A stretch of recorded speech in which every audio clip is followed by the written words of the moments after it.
a swearing. Raise your right hand. I think it's awful. The entire landscape of this part of YouTube.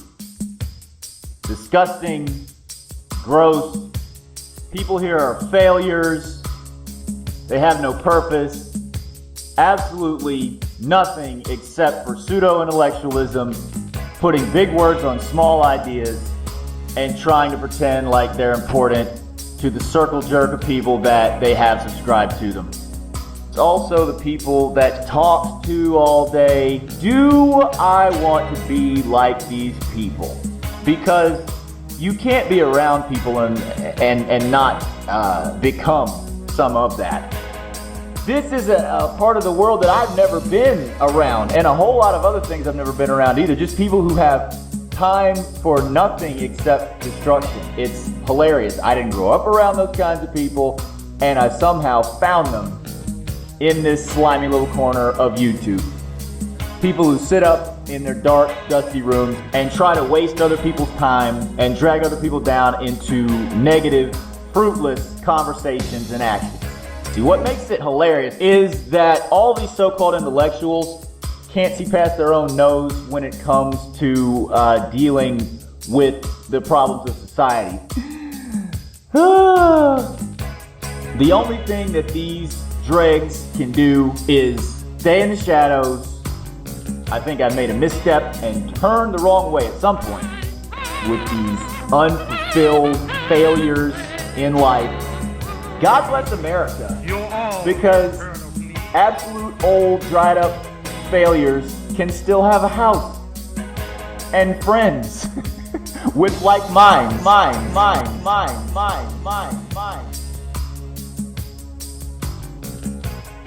Cultural Marxism views such a conflict as existing between the oppressed and the oppressors, between those with privilege and those without it.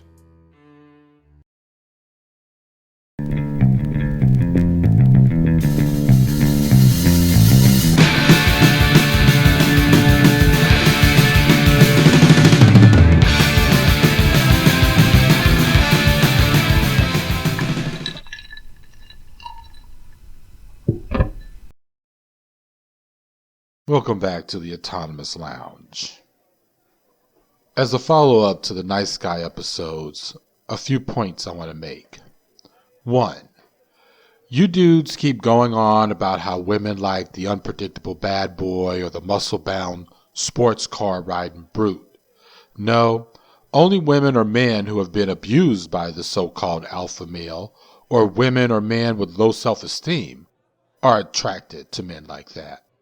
The thug or the bad boy only has one redeeming quality that most people are attracted to and might mistakenly get confused about in the thug or the bad boy, and that is simply confidence. Anybody who tell you to be yourself, think highly of yourself, be confident, have high self-esteem, that really doesn't mean anything, man. And I'm gonna keep on saying this up here on my YouTube channel over and over and over and over and over again until people get it, until people understand my point of view. Oh, kid, why you repeat the same stuff over and over and over again? Because if you don't like me repeating the same stuff over and over and over again, then don't watch my video. I'm of the opinion that we as a species are naturally drawn to confident people.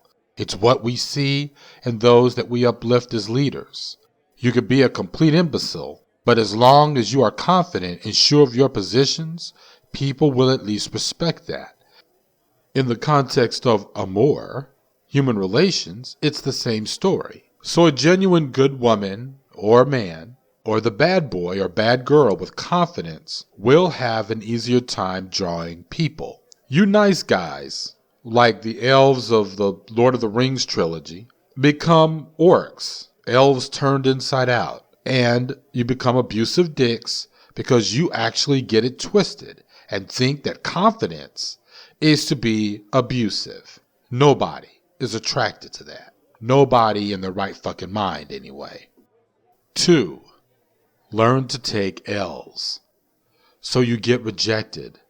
A lot of your videos are still about the evil woman being evil just because she rejected you. Get over yourselves.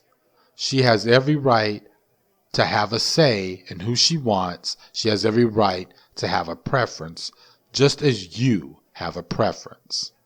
If her choices are bad, let those bad choices be her bad choices. And if you are supposedly her friend, her real friend, and not just being one in hopes that she'll one day hook up with you, you can give her advice or warn her of the dude who seems to be the exact same guy who left her a snot-mouthed mess on her couch 2 years ago.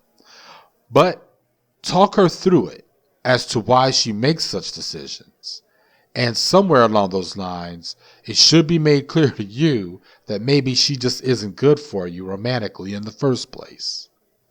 3. Let's be honest. I'd love to see who these women are that you guys are ready to commit gendercide over. Let me guess.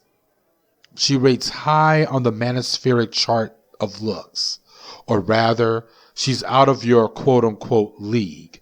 And you have to excuse the quotes, because I don't believe in leagues. Yes, while there are plenty of women like this who really don't have shitty attitudes and values in terms of people's appearance or how much money they have, understand that usually those same women don't want to be pursued by anyone who sees them as trophies. So if they get a sense from you that that is what you want from them, whether it's sex or a relationship, you will most likely be sent to the reject bin. All right, that's it for all of that.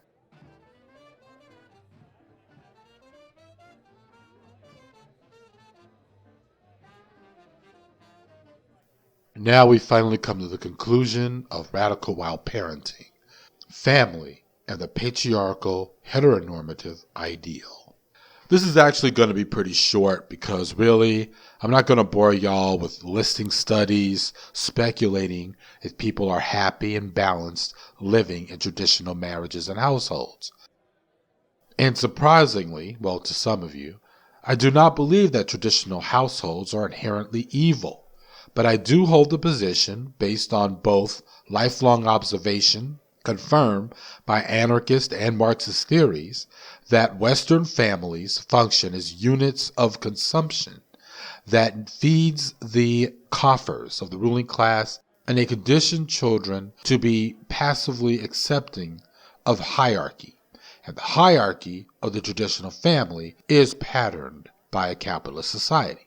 But can a family, whether it is led by a two-parent household or one-parent household, hell, even a multi-parent household, as one would find in polyamorous commitment, function outside of the capitalist form? Not only do I believe so, but I think that has been the case since the late 50s. The biggest myth of the political and countercultural movements of the 60s is that they brought on the disintegration of the family by trying to topple the patriarch as head of the household. But really, the divorce rates rose to 25% by 1950 here in America, and granted, decreased down to 21% by the late 50s. We did see a jump after 1967, though, once the divorce laws changed. But it's plain to see that the decades before the 50s saw a steady rise to 25% and has risen since. And you didn't need the Shulamith Firestones or Abby Hoffmans to make that happen. I have provided a link in the low bar to show the United States divorce rates through history below.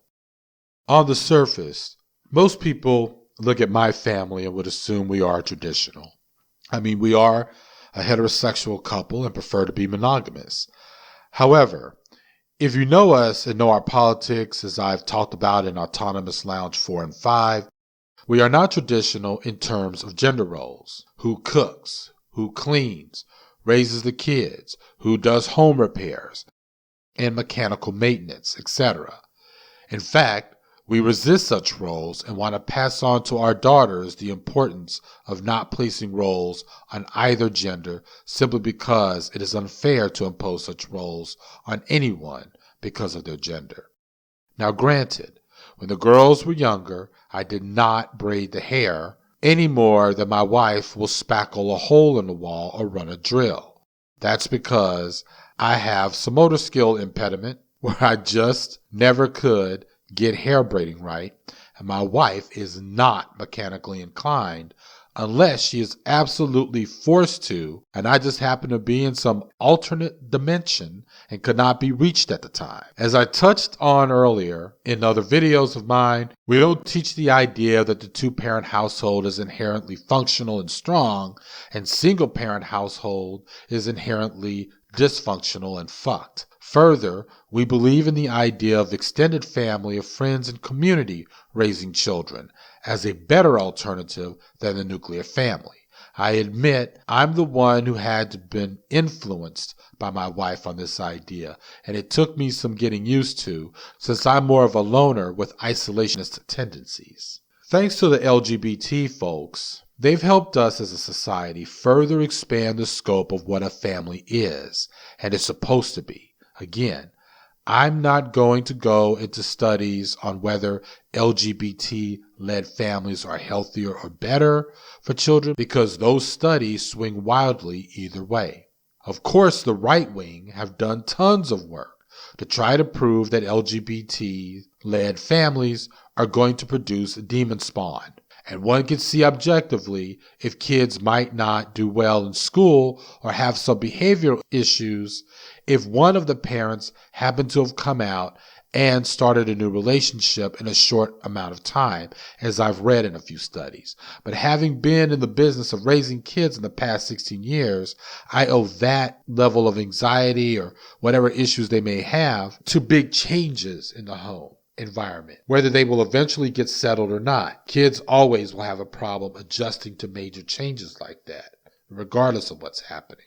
But then I think that is the same kind of anxiety a kid will go through with divorce, death of a parent, death of a grandparent, hell, even moving to a new city or state. I mean, fucking kids are like fucking cats in a way. I mean, my mother once put in a ceiling fan, and her cat didn't come out of her bed for a week. I mean, the fucking dude was pissing and shitting and everything else under her bed for 5, like maybe 7 days because she put in a new ceiling fan. It was fucking weird. Anyway, but kids are, in some way, kids are like that. In conclusion, family can be what you want it to be, but I think we already figured that out by now. You heard me mention multi-partner-led households earlier. I know one family that is led by committed polyamorous adults. 2 men, 1 woman, 3 kids, and the oldest kid, who is 17, is the one from a previous marriage outside the current union. I think I'm going to go ahead and end this episode here. I'm going to spare us this good night of thinking and drinking by avoiding further discussion of what the other side, the femophobes, the homophobes, and the right-wing reactionaries think, and pretend for once that they don't exist. One of the factors, as I see it, leading to the evolution of human society is the evolution of the family. So I'm going to leave in the low bar an essay by E. Moraltat, and it is titled Women, the State, and the Family, an Anarchist Critique of Family and its Relationship to Capitalism. I really want to hear all of your thoughts on some of the things that I've covered. You can definitely post comments where you express problems with what I've said. I'm cool with that. I want you all to drive home safely from the lounge.